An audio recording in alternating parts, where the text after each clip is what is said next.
Assalamualaikum warahmatullahi wabarakatuh.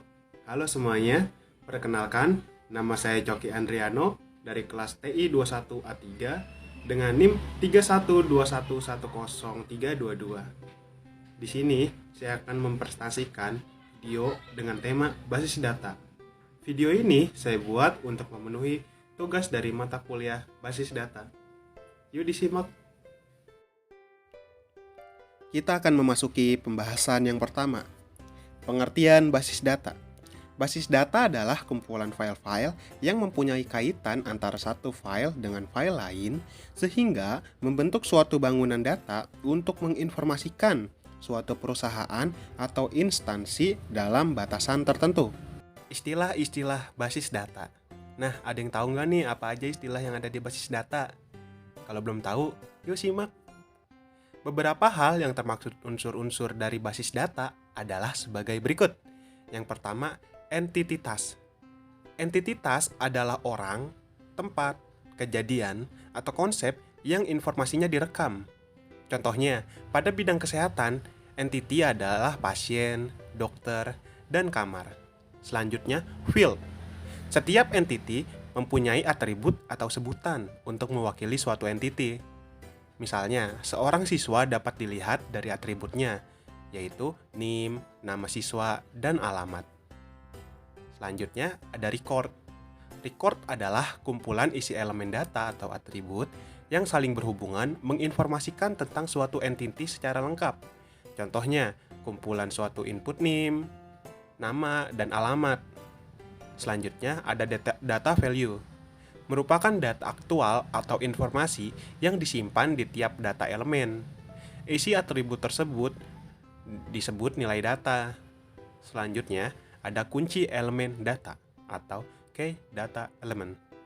Tanda pengenal yang secara unik mengidentifikasi entitas dari suatu kumpulan entitas. Contoh entitas mahasiswa yang memiliki atribut-atribut NPM, nama, alamat, tanggal lahir menggunakan kunci elemen data NPM. Komponen-komponen sistem basis data atau database.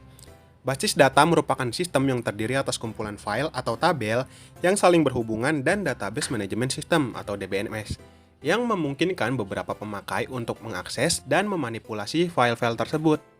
Dalam sistem basis data memiliki beberapa komponen, yaitu perangkat keras atau hardware. Perangkat keras yang biasanya terdapat dalam sistem basis data adalah memori sekunder hard disk. Selanjutnya ada sistem operasi atau operating system. Sistem operasi atau operating system merupakan program yang mengaktifkan atau mengfungsikan sistem komputer, mengendalikan seluruh sumber daya atau resource, dan melakukan operasi-operasi dalam komputer. Sistem operasi yang banyak digunakan seperti MS-DOS, MS Windows 95, MS Windows NT, dan Unix. Selanjutnya ada basis data atau database. Sebuah basis data atau database dapat memiliki beberapa basis data. Setiap basis data dapat berisi atau memiliki jumlah objek basis data seperti file atau tabel database. Manajemen sistem atau DBMS. Pengolahan basis data secara fisik tidak dilakukan oleh pemakai secara langsung, tetapi ditangani oleh sebuah perangkat lunak yang disebut DBMS, yang menentukan bagaimana data disimpan, diubah, dan diambil kembali. Yang terakhir, ada pemakai atau user. Bagi pemakai dapat berinteraksi dengan basis data dan memanipulasi data dalam program yang ditulis dalam bahasa pemrograman. Nah teman-teman, ada juga nih tujuan dan manfaat basis data. Apa aja sih? Yuk simak. Tujuan utama dalam pengolahan data dalam sebuah basis data adalah agar kita dapat memperoleh data yang kita cari dengan mudah dan cepat. Pemanfaatan basis data dilakukan dengan tujuan, yaitu yang pertama, kecepatan dan kemudahan. Pemanfaatan database memungkinkan kita untuk dapat menyimpan data atau melakukan perubahan atau manipulasi dan menampilkan data kembali dengan cepat dan mudah daripada kita menyimpan data secara manual. Selanjutnya, efisiensi ruang penyimpanan. Dengan database, penggunaan ruang penyimpanan data dapat dilakukan karena kita dapat melakukan penekanan jumlah pengulangan data dengan menerapkan sejumlah pengkodean. Selanjutnya, ada keakuratan. pemanfaatan pengkodean atau pembentukan relasi antar data dengan penerapan atau suatu batasan tipe data dapat diterapkan dalam database yang berguna untuk menentukan ketidakakuratan pemasukan atau penyimpanan. Selanjutnya ada keamanan. Dalam sejumlah sistem atau aplikasi, pengelola database tidak menerapkan aspek keamanan dalam penggunaan database. Tetapi untuk sistem yang besar dan serius, aspek keamanan juga dapat diterapkan. Dengan begitu, kita dapat menentukan siapa yang boleh menggunakan database dan menentukan jenis operasi-operasi apa saja yang boleh dilakukan. Selanjutnya, ada terpelihara keselarasan data. Apabila ada perubahan data pada aplikasi yang berbeda, maka secara otomatis perubahan itu berlaku untuk keseluruhan.